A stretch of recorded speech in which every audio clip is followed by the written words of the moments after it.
bonjour à toutes et à tous. Je suis très heureuse de vous retrouver pour cette édition VIP de Smartech. Mon invitée spéciale aujourd'hui est une chercheuse de renommée internationale dans le domaine des interactions sociales entre les hommes et les machines. Alors ses travaux portent sur des questions aussi obsédantes que la dimension affective qui se crée entre nous et les machines lorsque nous échangeons, lorsque nous parlons avec elles. En quoi les imitations de l'homme nous manipulent-elles? Qu'en est-il de l'éthique de l'informatique qui apprend à générer des émotions chez l'homme? Ce sera quelques-uns des sujets que j'aborderai dans la grande interview de Laurence De Villers, chercheuse au CNRS et professeure en intelligence artificielle à la Sorbonne Université. Mais avant, je vous propose de commenter quelques-unes des actualités qui m'ont fait réagir cette semaine. On va revenir sur les annonces Apple et ces AirTags qui semblent anecdotiques mais qui reposent la question des pratiques d'Apple vis-à-vis de la concurrence notamment.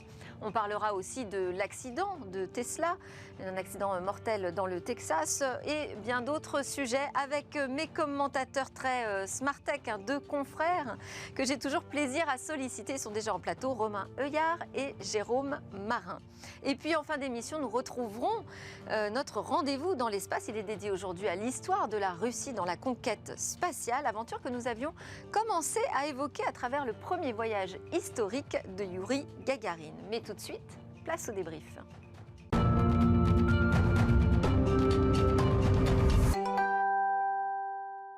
À la une du débrief cette semaine, on va donc parler de Apple, de Tesla, mais aussi du projet de rachat de Nvidia, ce géant du calcul qui veut s'offrir un autre géant dans les puces mobiles, ARM. Et puis on parlera aussi de la 5G si on a le temps, avec, donc je vous disais, deux confrères, compères de longue date. Jérôme Marin, fondateur de cafetech.fr, qui fut l'un de mes précieux correspondants à San Francisco quand je dirigeais les rédactions de 01net. Et puis aussi Romain Heuillard, journaliste et consultant en nouvelles technologies, que je vous ai maintes fois présenté, il est déjà venu en plateau plusieurs fois, vous avez vu que c'était un observateur expert d'une grande rigueur. Bonjour à tous les deux. On va commencer avec les annonces Apple. On en a déjà parlé dans Smartech, on a fait un débrief sur ce qui avait été annoncé. Là, ce qui m'intéresse d'avoir, c'est vraiment vos réactions, notamment à l'arrivée de ces AirTags, qui, je le disais en introduction, rallument le feu des critiques sur les pratiques d'Apple vis-à-vis de la concurrence. Mais déjà, Romain, je voulais avoir votre sentiment sur cette keynote. Vous en avez vu beaucoup. Comment avez-vous trouvé celle-ci ? Voilà, depuis le début du Covid, c'est clairement ils sont évidemment en distanciel, donc il n'y a plus de public. Mais du coup, ils ont fait une transformation. C'est des shows dignes de production hollywoodienne. C'est parfait, clairement. Que ce soit le fond, la forme, la présentation. Et moi, je me demande comment ils vont faire. C'est pas une keynote en deçà de ce qu'on a vécu avant, parce qu'il n'y avait pas de public, en fait. Ils ont au contraire mis la barre encore plus haut. Effectivement, ils ont réussi à faire encore mieux avec des transitions qui doivent coûter des fortunes. Voilà, c'est très, très impressionnant. Jérôme Marin, alors moi la semaine dernière je souriais lorsque Jérôme Bouteiller avait dit peut-être que cette fois ça va être enfin l'arrivée des AirTags, et là donc oui, ça y est, cette fois c'était la bonne, on en parle depuis un an. Alors on va peut-être rappeler déjà ce que c'est, comment ça fonctionne, à quoi ça sert quand même. C'est des petites balises en fait qu'on attache soit à ses clés, soit dans sa sac à main, et qu'on peut retrouver en fait grâce au Bluetooth de son iPhone. Des iPhones qui localisent cette balise. Donc on a l'application, on lance l'application et puis on va avoir une estimation d'où se trouve l'objet qu'on a perdu, qu'on recherche. Donc c'est un peu ce que fait Tile aux États-Unis, qui est un peu le pionnier, le précurseur dans ce domaine, qui lui ne peut pas se baser sur les iPhones, donc il utilise d'autres appareils connectés pour localiser les objets. En tout cas, voilà. L'idée, c'est de pouvoir retrouver, comme on peut retrouver son smartphone aujourd'hui, comme on peut retrouver son iPhone, on peut retrouver ses clés ou son sac à main. Ou autre c'est chose. ça, c'est qu'on applique... Pas ses enfants, ils ont bien précisé qu'on ne pouvait pas donner à ses enfants. On applique en fait la fonction localiser mon iPhone ou perdu à n'importe quel objet en lui collant un petit tag. Qu'on peut personnaliser. Alors, vous l'avez évoqué, il y a déjà des acteurs qui sont positionnés sur cette façon de rendre n'importe quel objet connecté. On a parlé de Tile, on pourrait aussi citer Samsung. Qu'est-ce qui pose problème là quand on voit Apple débarquer ?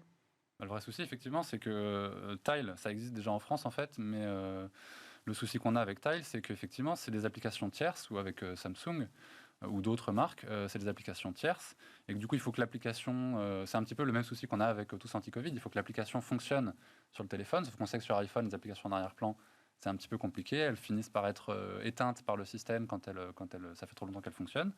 Donc avec Tile, déjà, les tags Tile ne fonctionnent qu'avec ceux qui ont eux-mêmes un tag Tile, donc ça réduit largement la couverture du système. Là, Apple, il y a déjà des tests qui ont été faits par des médias américains. Ils ont fait des simulations de pertes dans la rue, n'importe où aux États-Unis. Et en quelques minutes, vous avez quelqu'un, forcément, il y a 1 milliard d'iPhone sur Terre, vous avez forcément quelqu'un qui va passer à côté. Il y a le Bluetooth, mais il y a aussi la technologie ultra wideband qui permet de le localiser encore plus précisément quand on s'en approche. Donc effectivement, ça pose une question de concurrence, puisque voilà, on a Tile, d'ailleurs, qui a prévenu qu'ils allaient attaquer Apple sur ce point. Là, il y a un procès. Ça pose la question de sa position dominante. C'est ça, exactement. Position dominante, où voilà, Apple profite de ce milliard d'iPhone avec des technologies qu'il se réserve à lui. Donc pour le moment, la technologie ultra wideband, qui n'est pas ouverte à ses concurrents. Et voilà, donc en fait, c'est un produit qui n'est pas très innovant en soi, mais Apple va bénéficier de cette espèce de verticalité, d'intégration logicielle matérielle dans son écosystème, qui va lui donner un avantage. Alors on pourrait se dire, finalement, est-ce que c'est grave? C'est un marché, de porte-clés connectés. Bon, c'est pas non plus la révolution. Vous y croyez, vous, à ce nouveau business pour Apple? Je pense que pour Apple, oui, c'est 35 €, donc c'est pas non plus très cher comparé au prix d'un iPhone. Je pense que souvent on voit quand Apple arrive dans des nouveaux secteurs, les ventes explosent parce qu'Apple a une puissance marketing, une puissance commerciale que n'ont pas les autres.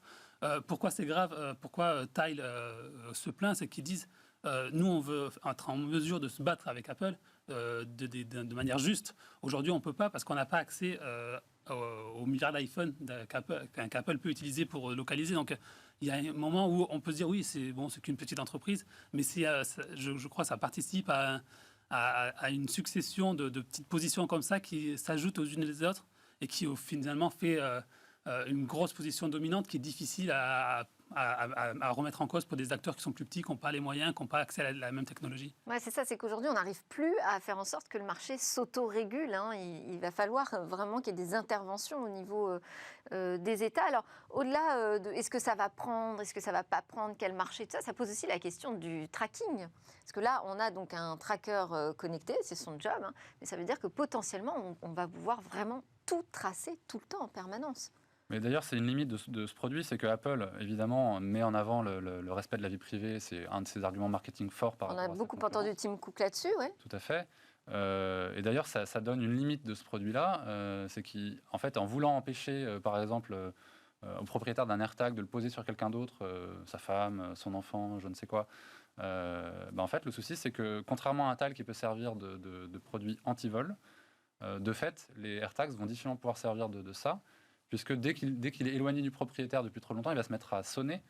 Donc évidemment, si c'est un voleur, il va tout de suite le trouver et puis s'en débarrasser, parce qu'il lui suffira de détacher le petit tag, le mettre à la poubelle et de garder le produit qu'il a voulu voler. Donc c'est un petit peu à double tranchant, cette approche. Il y a une ambivalence sur cette question, tout à fait. Alors il y a eu quand même d'autres annonces Apple, je voulais vous entendre là-dessus, Romain. Nouvelle version de l'Apple TV, de l'iMac, de l'iPad Pro. Oui, alors déjà... Pas convaincu déjà? Oui, si, honnêtement, j'ai trouvé que c'était sans doute une des meilleures conférences depuis un certain temps. Il y a eu quand même 7 annonces en 1 heure, c'est assez dense. C'est 7 annonces qui sont assez fortes. Donc il y a effectivement l'expansion de la fameuse puce Apple M1 qui fait déjà le succès des nouveaux MacBook et du nouveau Mac Mini, qui arrive sur les iMac et l'iPad Pro. L'iMac, c'est un tour de force. Alors on revient déjà au côté très coloré. Je pense que ça va redonner un côté mode à l'iMac qu'il avait peut-être un petit peu perdu. Et puis on le voit, l'appareil est tellement fin que la prise jack n'est plus à l'arrière, mais sur le côté. Un jack est trop profond pour l'iMac. Donc ça, c'est pareil, ça va être, je pense, un gros succès, l'iMac. iMac, iPad Pro, pareil. L'iPad Pro, c'est sur le plan matériel, c'est génial. C'est absolument parfait aussi. C'est une puissance incroyable dans la taille du produit. Par contre, il commence à y avoir des voix qui s'élèvent par rapport au fait que iPadOS devient un petit peu un facteur limitant par rapport à macOS. Et ça pose la question de cette fusion ou de cette unification de macOS et d'iPadOS qui a déjà commencé. Mais il y a pas mal de gens qui se trouvent un petit peu limités sur iPad. Et il y a des logiciels... D'autant que Steve Jobs avait tout de suite, en lançant sa tablette, en disant que c'était le PC du futur. Oui, tout à fait. Et c'est un peu vrai, mais il manque des logiciels forts d'Apple, notamment par exemple Final Cut Pro, qui rendrait vraiment l'iPad Pro encore meilleur s'il était porté. Pour le moment, ce n'est pas le cas. Un commentaire sur les produits aussi, Jérôme? Moi, je trouve qu'il continue à avancer. C'est une machine qui avance finalement assez... Il n'y a pas de grande innovation. C'est des avancées petit à petit, en fait. On améliore l'intérieur, on améliore le design, on rajoute de la couleur. Mais on voit que c'est une machine qui avance, un gros paquebot qui est sûr de sa force, qui n'a pas besoin de révolutionner tout. On garde le côté... On ne se réinvente pas. Ouais, non, pas vraiment. Après, il y a toujours le côté un peu très grand public avec l'iPhone. Là, on est plus sur du professionnel, donc on est plus sur la performance, plus que sur le design, que le côté un peu fun que peut avoir parfois Apple. Donc voilà, moi je pense que c'est lancé, quoi. Apple TV? L'Apple TV, oui, c'était une mise à jour qui était nécessaire et attendue. Le plus gros changement, c'est la télécommande, qui a beaucoup été critiquée. La précédente, qui était symétrique, vraiment très petite, avec ce touchpad voilà, qui ne plaisait pas à tout le monde. Il y a même des opérateurs, il y a Salt, par exemple, en Suisse, qui a fait de son décodeur télé plutôt que d'une Freebox TV, par exemple, comme fait Free en France. Ils utilisent l'Apple TV comme décodeur. Et pour leur clientèle, ils ont même ils ont dû concevoir une télécommande plus traditionnelle avec des vraies flèches, etc. Et là, Apple, du coup, a un peu pris acte de cette déception du public en lançant une télécommande qui est plus grosse, un peu un aveu d'échec du coup pour la précédente télécommande. Avec des boutons. Avec plus des de boutons, boutons, ouais. Et par contre, chose très dommage, alors qu'ils lancent les AirTags, ils auraient pu équiper cette télécommande de la fameuse puce ultra wideband. Parce que la télécommande, c'est quelque chose qu'on perd facilement. Enfin, voilà, c'est vrai, ouais. La vidéo de démonstration où on voit la personne s'enfoncer, plonger dans son canapé, c'est exactement une télécommande qui peut amener à faire ça. Et dommage, ils ne l'ont pas intégré. Donc ça, c'est un peu mesquin, je trouve. À venir. Alors, on ne va pas s'étendre sur les abonnements podcast. Là aussi, c'est vraiment plutôt à destination des pros. C'est surtout qu'en fait, ils en ont très peu parlé pour le moment. On sait que les détails arriveront plus tard. Mais par contre, c'est une nouvelle source de revenus pour Apple. C'est vrai. Sur un marché qui, quand même, le podcast, c'est en explosion. Ça fait longtemps que ça existe, mais là, il y a un nouvel essor. Donc c'est quand même, c'est pas anodin comme annonce. Mais ça pose près de $20 à payer par an à Apple pour les créateurs de podcasts qui veulent passer en formule payante. Et ensuite, ils doivent reverser 30% de leurs revenus la première année, 15% les suivantes. Est-ce que les podcasts, le service pose une question, encore on en parlait tout à l'heure de la concurrence, c'est que pour que les podcasts puissent être en abonnement, il faut qu'ils utilisent les outils d'Apple. En fait, on ne peut pas récupérer un podcast qui est posté ailleurs pour le mettre sur les abonnements. Donc vraiment, c'est un moyen de pousser aussi les outils internes et de s'assurer que les créateurs de podcasts utilisent les outils d'Apple et qu'ils ne vont pas chez Spotify ou chez d'autres. Alors, on enchaîne avec cet accident mortel de Tesla au Texas, qui repose cette question de la déresponsabilisation finalement de l'homme face à la machine. C'est une transition déjà pour mon sujet à suivre avec Laurence de Villers dans sa grande interview. Mais en fait, tout le débat sur cet accident, c'est de savoir s'il y avait quelqu'un ou non aux commandes.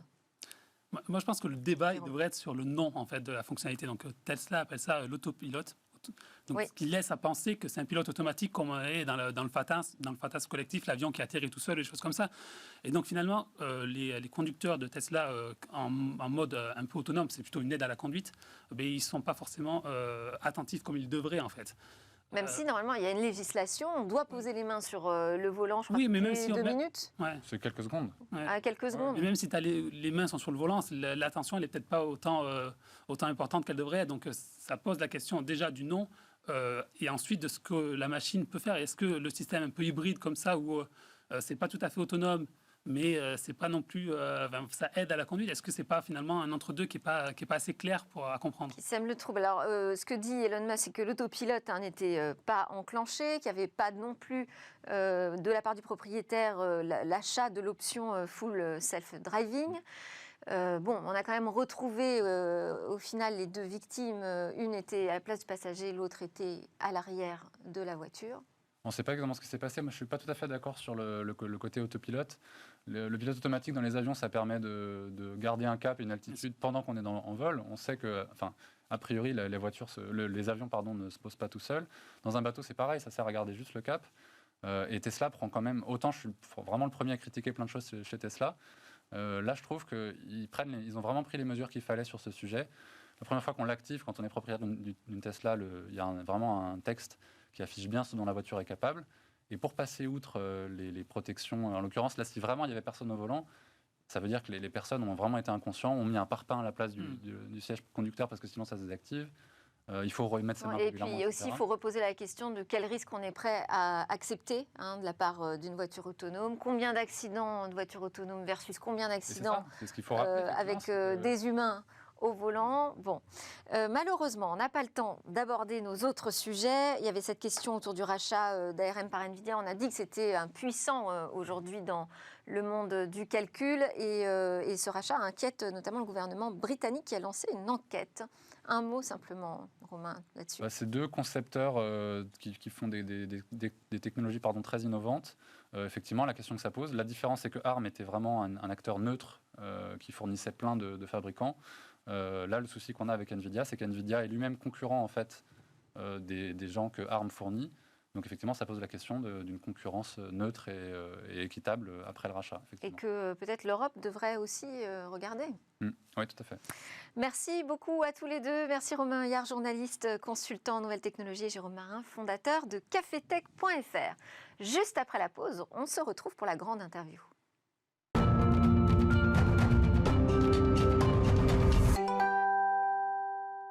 Vous êtes de retour sur le plateau de Smartech. C'est l'heure de la grande interview de Laurence De Villers. Bonjour Laurence, merci beaucoup d'être avec nous. Vous êtes professeure en intelligence artificielle à Sorbonne Université, chercheuse au sein du LIMSI CNRS où vous animez une équipe sur les dimensions affectives et sociales dans les interactions parlées. Vous êtes aussi l'autrice notamment de 2 ouvrages qui m'ont inspirée pour la préparation de cette interview. En 2017, c'était cet ouvrage. Alors là, je ne sais pas si on le voit. Voilà, hop, ici. Des robots et des hommes, mythes, fantasmes et réalité aux éditions Plomb. Et en 2020, un ouvrage plus récent, Les robots émotionnels, santé, surveillance, sexualité et l'éthique dans tout ça, aux éditions de l'Observatoire Collection Essai. Alors en introduction de l'émission, Laurence De Villers, j'évoquais quelques-uns de vos sujets de recherche, de prédilection. On va commencer avec ces interactions sociales entre les humains et les machines. Est-ce qu'il y a une importante dimension affective, selon vous, lorsque nous parlons aux machines et qu'elles nous répondent ? Alors, merci de commencer sur mes domaines de recherche. L'interaction humain-machine, c'est surtout savoir si la machine va pouvoir vous répondre.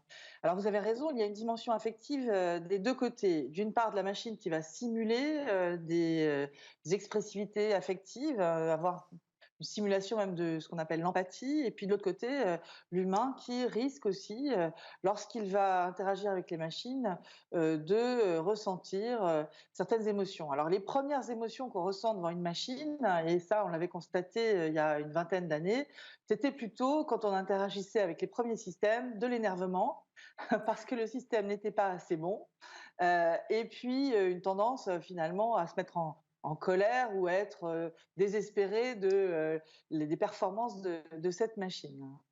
Alors nous avons évolué depuis, évidemment. Oui, ça a dû évoluer.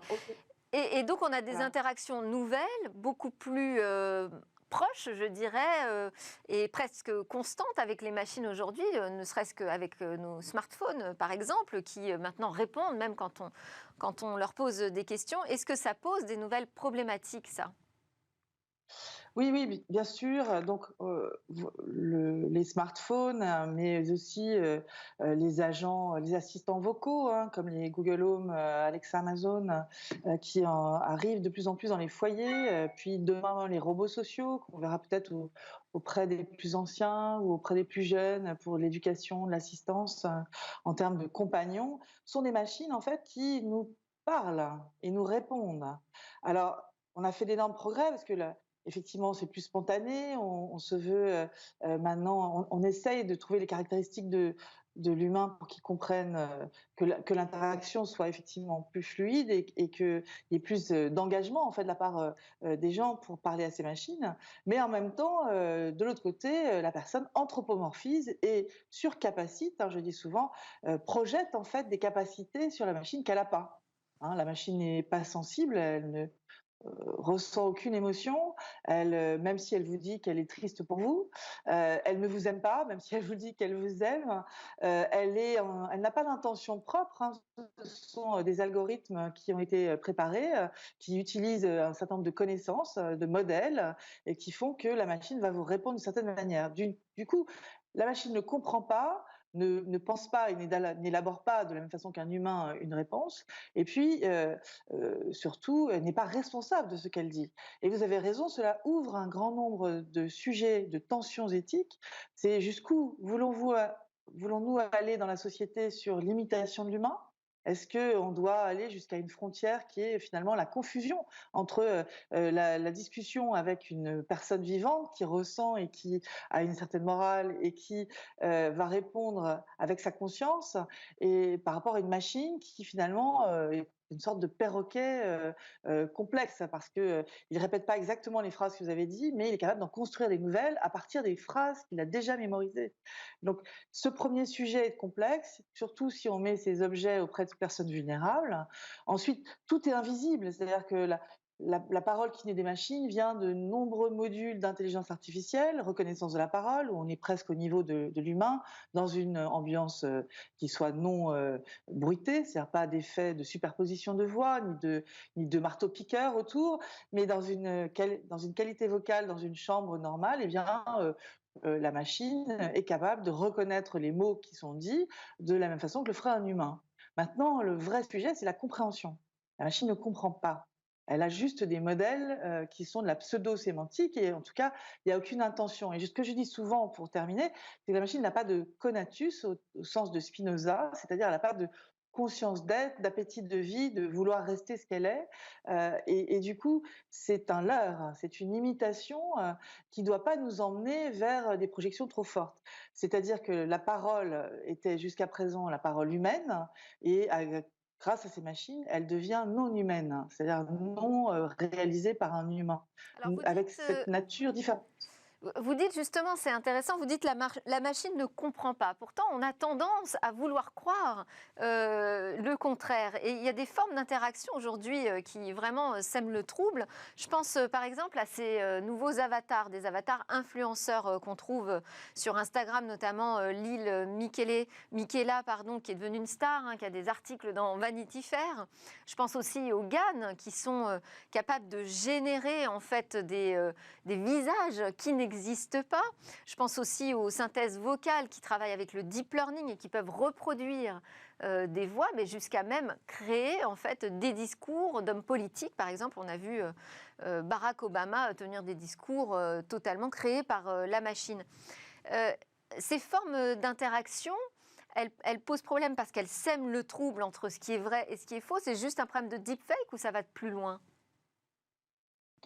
Non, non, ça va plus loin. En fait, moi, je viens donc de l'univers de la technologie, hein. J'ai travaillé beaucoup sur l'apprentissage machine, les réseaux de neurones, le deep learning, comme vous avez dit, et les GAN, qui sont des générateurs, effectivement, de formes, comme des visages, comme aussi de formes audio, vidéo. Et grâce à ces technologies, on est capable de beaucoup de nouvelles technologies, si on veut, c'est-à-dire ce que vous avez annoncé, c'est-à-dire les deepfakes, par exemple. C'est synchroniser une voix qui n'est pas ce que la personne a dit, donc un autre contenu, avec une vidéo d'un visage. Voilà. On est capable de faire parler donc Obama avec un texte qu'il n'a pas dit. On est capable aussi de faire revivre les morts quelque part. Microsoft vient de sortir donc un brevet pour, à partir de données, pouvoir créer un agent conversationnel, hein, qui est plutôt qu'un avatar, comme vous l'avez dit, qui nous représente, un avatar. Un agent conversationnel, c'est un système capable de dialoguer avec nous à partir des corpus ou des données que vous avez enregistrées de quelqu'un qui serait décédé. Et donc, ça veut dire que vous allez pouvoir discuter, par exemple, avec votre père décédé, échanger des propos. On n'est pas dans Black Mirror, hein, on est dans la réalité où ce genre de sujet mérite évidemment de s'intéresser à l'éthique. Quelles sont les limites? Est-ce qu'on respecte, par exemple, dans le cadre de l'application pour faire parler les morts, est-ce qu'on respecte la vie du défunt, son identité, qui est finalement, on peut lui faire dire n'importe quoi. Donc, est-ce que c'est respectueux? Est-ce qu'on a le droit de faire ça? Est-ce qu'on a le droit d'utiliser ces données? Les données ne sont pas normalement réutilisables si facilement. On voit bien qu'il y a des réglementations sur ces sujets, mais ne faut-il pas en rajouter? Et ces sujets-là, qui sont traités en ce moment sur l'Europe, puisqu'on vient d'arriver, il y a 2 jours, est arrivé le document qui propose une réglementation de l'IA, des chatbots et de tous ces nouveaux systèmes numériques qui envahissent avec bonheur de temps en temps et avec risque dans d'autres cas notre quotidien, hein, notre travail, notre éducation, notre santé, les transports, etc., etc. Alors Donc, justement, il est important. vous êtes membre du partenariat mondial sur l'IA, hein, GPAI. Quel est votre commentaire là sur cette information qui est sortie tout récemment sur la Commission européenne, qui dévoile donc une proposition de réglementation en matière d'IA qui veut devenir vraiment un fer de lance, hein, sur cette thématique et qui suggère qu'en cas d'infraction à la règle, il y ait des amendes qui puissent s'élever jusqu'à 6% du chiffre d'affaires d'une entreprise, hein. Donc, pas de surveillance généralisée, dit la Commission européenne, pas d'utilisation de l'IA pour manipuler le comportement, les opinions ou les décisions, pas de notation sociale des individus comme on peut le voir dans d'autres pays. Quel est votre commentaire là-dessus? Est-ce que ça vous semble à la hauteur des enjeux? Alors, cela me semble un premier pas fantastique. C'est-à-dire que pour l'instant, c'est la jungle. C'était la jungle, hein. Tout le monde pouvait faire ce qu'il voulait, manipuler à volonté. Et finalement, on avait déjà en Europe construit le règlement pour vérifier que ce qu'on faisait sur nos données, mais il manquait vraiment des lignes rouges, si vous voulez, sur ce qu'on peut faire avec ces systèmes. C'est-à-dire à quels usages vont être utilisés les systèmes d'IA, les nouveaux systèmes de cette technologie numérique. Alors, moi, je pense que c'est un premier pas. Il y a beaucoup de trous dans la raquette. Cette réglementation n'est sûrement pas terminée non plus. Qu'est-ce que c'est qu'un produit à haut risque? Eh bien, à haut risque pour qui? Pour la personne ou pour la société? Il va falloir affiner tout cela, mais c'est un excellent pas politique également, qui nous permet en fait d'être aussi dans la course avec les grandes entités qu'on voit naître aux États-Unis, avec les géants du numérique, les GAFAM, et puis en Asie aussi avec d'autres façons d'utiliser l'IA pour, par exemple, surveiller la population. Donc, il était essentiel d'affirmer nos valeurs européennes liées aux droits de l'homme, le respect de la dignité humaine, le respect de sa responsabilité, et de remettre au centre de cette construction de l'IA l'humain responsable. Est-ce Et je que pense selon vous, les GAFAM qui parlent quand même beaucoup de ces problématiques d'éthique, hein, est-ce qu'ils font le job sur cette question? Est-ce qu'ils s'en préoccupent véritablement, sincèrement? Est-ce qu'il y a des choses qui avancent de leur côté? Alors, ils s'en préoccupent véritablement, mais énormément aussi comme un côté attractif, vitrine et marketing. Bon, certes, il y a quand même, je ne peux pas le nier, des projets autour de cela, mais il y a aussi des signes assez négatifs quand je me remémore ces derniers temps ce qui s'est passé avec Google. Il y a eu 2 dirigeantes qui étaient en charge de groupes qui travaillaient en recherche chez Google aux États-Unis sur l'IA et l'éthique. Elles se sont fait, elles ont été malmenées et surtout elles ont été évincées Évincé, de oui. chez Google. Donc il y a à travers cela un signal très négatif en fait sur la façon dont ils considèrent l'éthique. Pourquoi? Parce qu'elles avaient écrit des articles qui disaient clairement, quelque part, que la complexité des systèmes qui étaient mis en œuvre et les milliards de données qui étaient utilisés pour ces générateurs dont vous avez parlé tout à l'heure de textes, qui sont utilisés pour la traduction, pour les résumés, pour remplacer un journaliste, entre guillemets, parce qu'on ne remplacera pas des journalistes, et j'espère en tout cas que ce ne sera pas le cas, ou des juristes, vous voyez, tous ces systèmes qu'on essaie de mettre en œuvre pour remplacer des personnes sont avec des discriminations, des biais dans les données et des biais dans la façon de se comporter. Et de temps en temps, des instabilités aussi. Donc Google le sait, Google l'a vérifié, mais ce qu'elle disait, c'est que finalement, il n'y a pas beaucoup d'actions pour aller contre ça. Il y a plutôt en premier la compétition, la course entre les différents GAFA, entre OpenAI, Google, Microsoft, etc., pour arriver les premiers à produire des espèces de fulgurances dites intelligences, qui sont des systèmes qui avalent des milliards de données, sans être vérifiés. Ces données peuvent venir, comme vous l'avez dit tout à l'heure, de deepfake, c'est-à-dire de l'île Makela, d'objets sur Internet qui sont des machines et qui vont amplifier des opinions. Et là, il y a manipulation. Quand vous dites qu'il n'y a plus... Enfin, la manipulation que veut réguler l'Europe est un vrai sujet. Moi, je travaille sur le nudge, qui est une sorte de manipulation fine, d'incitation à faire. Qu'est-ce que c'est que le nudge? très rapidement, quand vous êtes sur internet, vous voulez réserver une chambre d'hôtel, vous voyez une petite ligne rouge qui passe en bas et qui vous dit: «25 autres personnes regardent la même chambre». Hop, je clique, je la prends. Ça, c'est une incitation à acheter et ces incitations, qu'on appelle des nudges, des coups de pouce, vont être énormément utilisées dans le monde numérique pour vous inciter, pour faire changer d'opinion, pour malgré vous, hein, l'air de rien, et tout est designé comme ça. Et par essence, lorsque je crée un chatbot, un agent conversationnel, eh bien, je le design d'une certaine manière, je lui fais dire des choses. Comment je peux vérifier qu'il ne me manipule pas? C'est un sujet extrêmement complexe. On a besoin de faire de la recherche sur ces sujets. C'est ce que j'ai essayé de faire en pluridisciplinarité avec des économistes comportementalistes. Hein. Quand on fait des systèmes qui détectent le comportement des humains et qu'on s'en sert pour modifier les capacités des machines, il faut s'interroger sur des dimensions éthiques et comment on mesure cela. On ne sait pas le faire, donc on ne pourra pas réglementer cela facilement.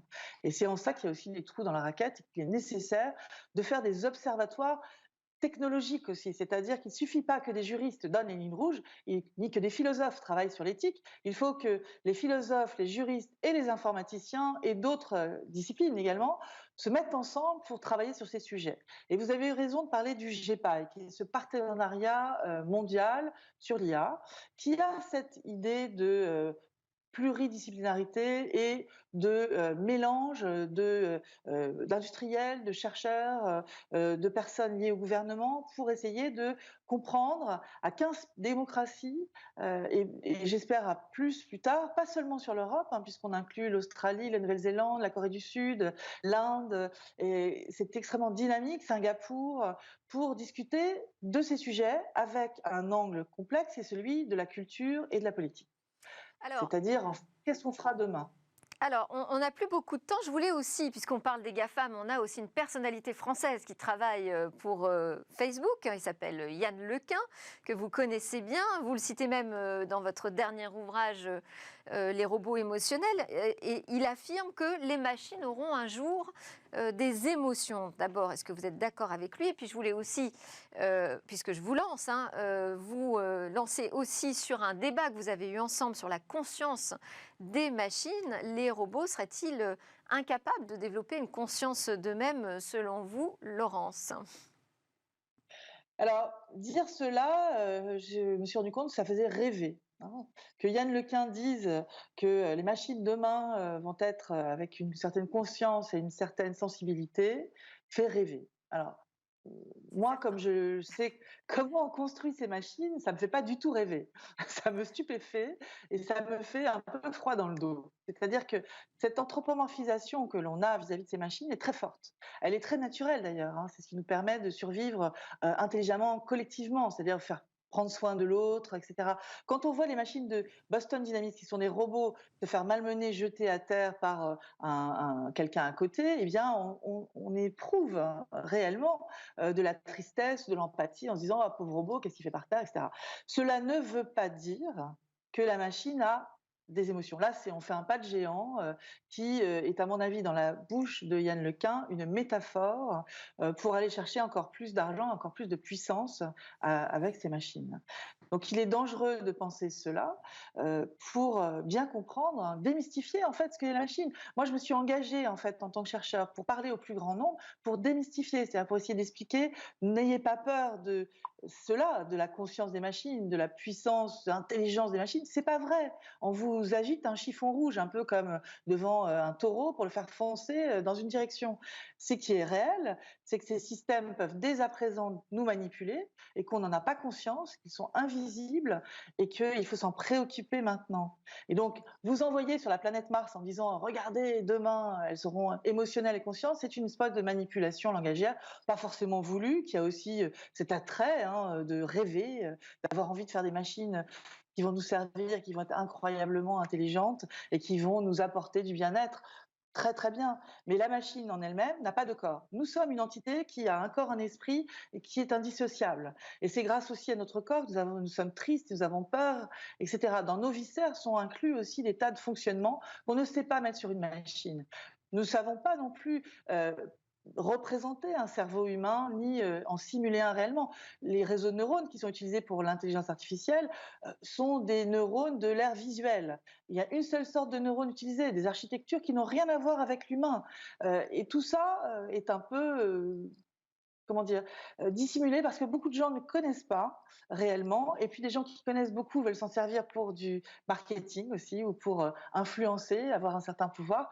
Donc c'est difficile de se faire une idée, mais je vous assure, il ne faut pas avoir peur de cela. Ce sont des machines, certes complexes, certes c'est des mathématiques qui sont extrêmement performantes pour nous aider, qui pourraient nous aider à mieux percevoir, à mieux comprendre nos biais cognitifs, c'est-à-dire comment nous avons des intuitions et comment elles nous servent. Et en rien, la machine n'en a. Elle n'a aucune intuition, elle n'a aucune conscience, elle n'a aucune émotion, et cela ne va pas naître de...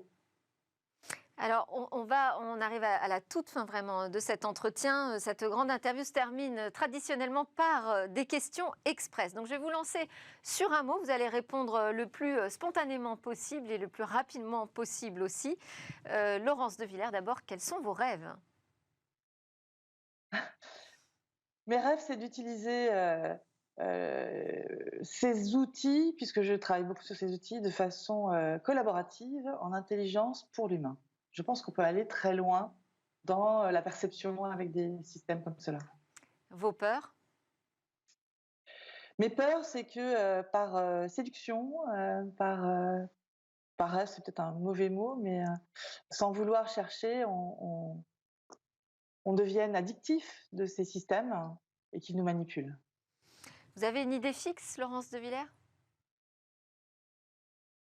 Essayer d'expliquer. Je suis professeure avant tout à la Sorbonne.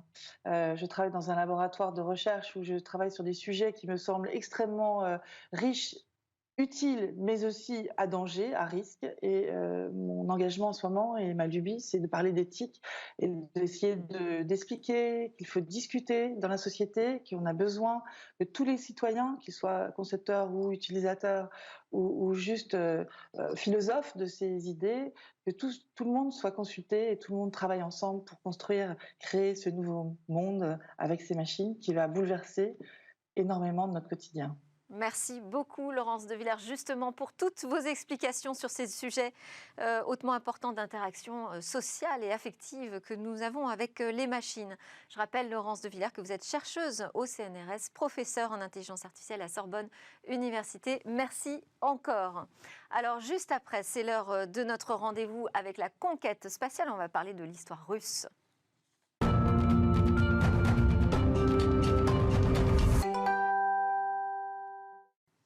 Bonjour Cécilia Sévry. Bonjour. La semaine dernière, à l'occasion des 60 ans du premier voyage de l'homme dans l'espace, vous nous aviez rappelé qui était Youri Gagarin. Oui, on a vu son histoire personnelle, son parcours tout au long de son aventure spatiale et sa mort tragique à 34 ans dans un accident d'avion dont les conditions sont restées assez floues. On est revenu sur les détails de la mission Vostok, je vous le disais, non sans ménager un certain suspense. Cette mission-là, elle ne s'est pas tout à fait passée comme prévu. Il y a eu beaucoup de défaillances qui auraient pu lui coûter la vie. Notamment au moment de l'atterrissage. Oui, au moment de l'atterrissage où il a dû s'éjecter parce qu'il était en train de rentrer en toupie dans l'atmosphère et donc de perdre connaissance. Mais avant même tout ça, au moment du décollage, en fait, il est parti trop loin et il était sur le point d'aller beaucoup trop loin en orbite autour de la Terre. C'est-à-dire qu'il y a, évidemment, tout est calculé. Il fallait qu'il soit sur un point précis en orbite autour de la Terre pour faire seulement un seul tour d'orbite et puis rentrer au bon moment dans l'atmosphère. Là, il partait beaucoup trop loin.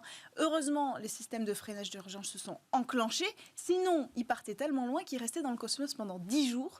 Sauf qu'en 10 jours, il n'avait pas assez ni de nourriture, ni d'eau pour survivre. Et alors, vous nous aviez promis de nous parler d'un homme de l'ombre. Oui, cet homme de l'ombre dont on n'a jamais connu l'existence et qui pourtant a permis ces 108 minutes historiques, c'est Sergueï Korolev. En fait, personne à l'époque et jusqu'à sa mort ne sait qui il est. Pourtant, c'était le concepteur en chef du programme spatial soviétique, mais le régime ne voulait surtout pas faire d'ombre à ce héros national qui était Youri Gagarin. Pour garder son identité secrète, l'URSS est même allé jusqu'à refuser qu'on décerne à Sergueï Korolev le prix Nobel à l'époque, alors que c'était quand même le premier scientifique à envoyer un homme dans l'espace. D'ailleurs, ce qui est assez incroyable dans l'histoire de cette personne, c'est qu'avant même qu'il intègre Roscosmos, enfin ce qui était l'agence spatiale de l'URSS à l'époque, l'Union soviétique a failli le tuer en le déportant dans un goulag en 1930. Sous Staline, il a été arrêté et envoyé dans un goulag, un des plus durs à l'époque, et il a survécu. Il est finalement entré dans l'agence spatiale russe et 30 ans plus tard, il a offert à l'URSS de marquer l'histoire avec les missions Sputnik, le premier satellite, la mission Laika, le premier être vivant dans l'espace, le chien, et bien sûr la mission Vostok de Gagarine. Ce sont donc 2 héros qu'il faut célébrer et qu'il fallait célébrer la semaine dernière. Très bien. Bon, mais 60 ans plus tard, quelle est la place de la Russie dans cette conquête spatiale? Elle perd un petit peu en puissance, il faut le dire quand même. Alors bien sûr, elle reste un acteur incontournable, grâce aux fusées Soyouz, notamment fusées extrêmement fiables, des fusées russes qui avaient le monopole depuis 10 ans sur l'envoi d'astronautes dans l'espace et dans la station spatiale européenne. Mais l'année dernière, la Russie a perdu ce monopole face à SpaceX qui a renvoyé pour la première fois, on en a déjà parlé, les Américains, qui a rendu aussi sa souveraineté aux Américains pour envoyer des astronautes dans l'ISS. Et puis surtout, depuis plusieurs années, le pays peine assez à innover. L'agence spatiale russe a subi, il faut le dire, quelques séries de déconvenues ces dernières années avec plusieurs lancements manqués. Un exemple? Oui, un exemple. En 2017, Roscosmos envoie plusieurs satellites appartenant à des institutions et des entreprises, donc avec un énorme enjeu montré, qui sont capables aussi d'assurer ce secteur-là. Le problème, c'est que le satellite principal, Météor, a été perdu. Ils ont perdu sa trace pendant la mise en orbite, ce qui a été assez embarrassant pour la Russie. Puis le sujet le plus problématique, c'est la corruption. La corruption en Russie, c'est un vrai problème. Par exemple, pour le financement qui a quand même coûté 4 milliards d'euros pour le nouveau Cosmodrone, qui doit remplacer Baïkonour, qui s'appelle Vostochny en Extrême-Orient, qui loue au Kazakhstan actuellement. Le financement n'est pas du tout transparent, c'est même très opaque, et on accuse la Russie de corruption sur ce sujet, de ne pas délimiter les finances entre l'agence spatiale et l'État. En plus, elle a pris du retard sous la direction d'Eltsine, en fait, dans les années 90, parce que pour Eltsine, la question de fierté nationale spatiale n'était pas très importante comparée au coût qu'on devait y dépenser. Vladimir Poutine a essayé de rattraper le retard, mais ce n'est pas évident. Alors, quels sont les programmes aujourd'hui de la Russie, assez rapidement? Alors, assez rapidement, la Russie, pour l'instant, ce n'est pas très, très ambitieux, parce qu'il y avait un programme ExoMars avec l'Agence spatiale européenne prévu pour 2018, reporté encore une fois cette année, donc 2022. Elle ambitionne quand même finalement d'aller sur la Lune, ça a été la surprise.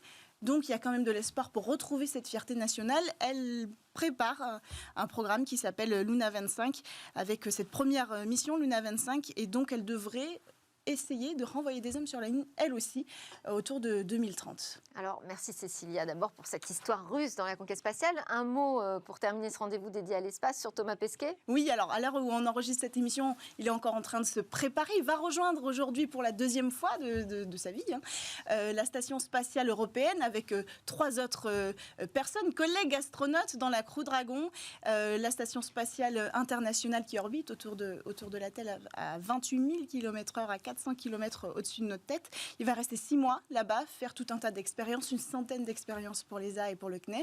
Et dans 5 mois, pour son dernier mois dans l'ISS, il aura l'honneur d'être le commandant de la Station spatiale internationale, la première fois qu'on fait cet honneur à un Français. Merci beaucoup Cécilia, merci à tous de nous avoir suivis. On souhaite un excellent voyage à Thomas Pesquet. Et moi, je vous souhaite à tous un excellent week-end. On se retrouve lundi pour de nouvelles discussions sur la tech.